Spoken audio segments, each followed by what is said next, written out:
1 लाख करोड़ है, जो पिछले वर्ष भी था। इसका मतलब योजना व्यय बढ़ाने में यह सरकार असक्षम साबित हुई। यह उनकी वित्तीय विफलता का प्रमाण है, क्योंकि विकास तो योजना व्यय से होगा और उस योजना व्यय में एक पैसे की बढ़ोतरी नहीं कर पाई है। जबकि मुझे याद है जब 2005 में एनडीए की सरकार बनी और 2006 में पहला बजट सुशील मोदी जी ने पेश किया था, तो 2000 करोड़ के योजना व्यय से शुरू हुआ था और प्रत्येक वित्तीय वर्ष में 20 से 25% योजना व्यय में वृद्धि होती थी। इस वर्ष जो का त्यों योजना व्यय है, जो योजना व्यय 2022-23 में था वही 23-24 में है। वो उनकी विफलता है, कुछ नया नहीं है। और ये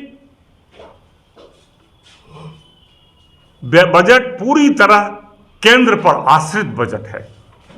इस बजट में जो भी पैसे का उपबंध है वो 60% केंद्रीय सहायता, केंद्रीय अनुदान या केंद्रीय कर में बिहार का हिस्सा है और 19% कर्ज है।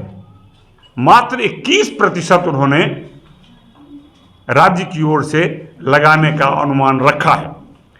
इस 21% में भी उन्होंने उस रास्ते को नहीं बताया है कि ये 21% पूरी तरह राज्य सरकार कहां से व्यवस्था करेगी। तो पूरी तरह यह केंद्र आधारित बजट है और इस बजट में कह सकते हैं कुछ भी नया नहीं है। तो सभी दृष्टियों से यह बजट निराशाजनक है। विकास का पैमाना योजना बजट होता है, योजना व्यय होता है, जिसको कैपिटल एक्सपेंडिचर बोलते हैं, और स्थापना व्यय रेवेन्यू एक्सपेंडिचर है। तो इस वर्ष कैपिटल एक्सपेंडिचर 1,29,000 करोड़ का है और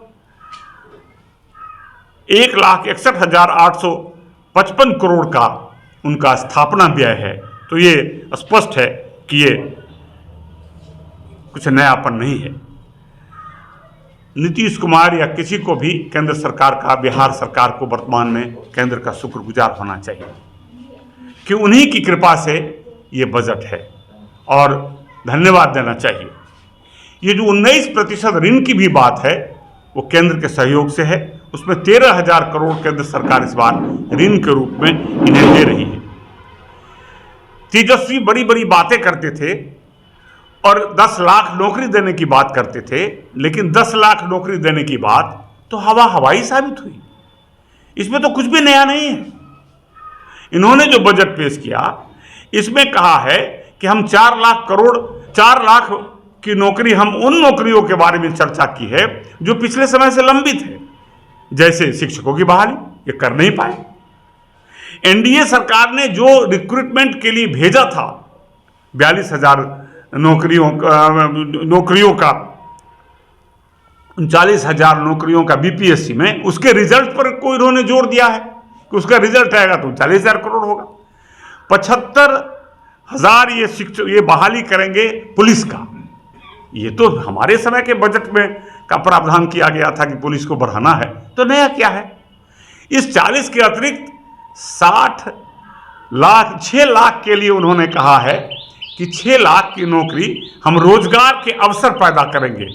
भाई, आप तो कल तक कहते थे कि नरेंद्र मोदी पकौड़ा बेचने की बात करता है, हम 10 लाख नौकरी देंगे, तो ये 10 लाख कहाँ चला गया। तो इसीलिए वो जो 10 लाख बजट का नारा था तेजस्वी का, वो हवाई था और उसकी पोल खुल गई है और उनकी शाब्दिक बाजीगरी जनता में उजागर हो गई है।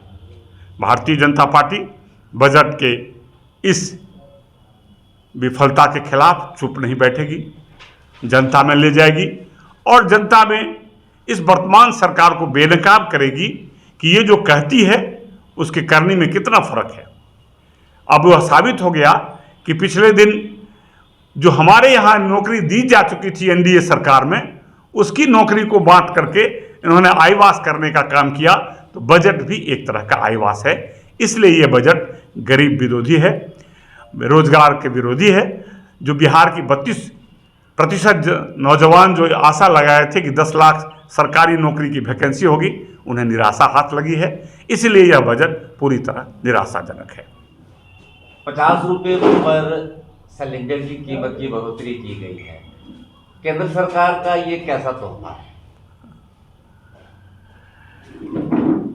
देखिए, राज्य सरकार जो सब्सिडियां हैं, प्लानिंग कमीशन का पहले से ही जो अब नीति आयोग हो गया है, उसका प्रयास है कि क्योंकि अधिक से अधिक खर्च वेलफेयर स्कीम में हो रहा है, इसीलिए जनता की यदि आय बढ़े तो कुछ चीज़ों में सहन करने की स्थिति आ रही है, लेकिन वेलफेयर स्कीम को बंद नहीं किया जा सकता। जैसे बड़े पैमाने पर मुफ्त अनाज का वितरण हो या अन्य वेलफेयर स्कीम्स है, तो थोड़ी मोड़ी जो दबाव है वो है, लेकिन भारत सरकार ने अभी तक मूल्य को निर्धारित करने का प्रयास किया है और इन्फ्लेशन रेट में जितनी कम बढ़ोतरी पिछले वर्षों में दिखी है, खासकर इस 2 वर्षों में, ये इस बात का प्रमाण है कि मूल्य नियंत्रण करने में केंद्र सरकार सफल रही है। सर, इस तिमाही की जीडीपी 5 से नीचे आ गई है और हम 5 ट्रिलियन इकोनॉमी का जिक्र भी करते हैं, उपलब्धि भी बताते हैं। मुफ्त अनाज हमारी मजबूरी भी है, जिस तरह से आप बता रहे हैं। क्या वाकई में समृद्धता आई है? निश्चित रूप से भारत दुनिया की 5वीं अर्थव्यवस्था बन गई। नरेंद्र मोदी जी के सक्षम नेतृत्व में पिछले 8 वर्षों जो सरकार चली है, वह सरकार दुनिया की 5वीं अर्थव्यवस्था बन गई है। हम तीसरी अर्थव्यवस्था की ओर बढ़ रहे हैं। जिस दिन हम $5 ट्रिलियन कर लेंगे तो अमेरिका और चीन के बाद तीसरी अर्थव्यवस्था भारत होगी। तो जो 5वीं तक पहुंचा है वो 3 और आगे बढ़ेगा। और ये जो फ्लक्चुएशन है ये भारत में सबसे कम है। रूस और यूक्रेन युद्ध, पिछले बार कोरोना की इतनी बड़ी महार, अमेरिका और चीन जैसे बड़े इकोनॉमी वाले देशों का भी इकोनॉमी चरमराने लगा, फिर भी इतना बड़ा विकास दर हम कायम रखे हुए हैं। ये नरेंद्र मोदी के नेतृत्व की सफलता है और हम निश्चित रूप से आने वाले दिनों में दुनिया में $5 ट्रिलियन की अर्थव्यवस्था पर ले जाएंगे।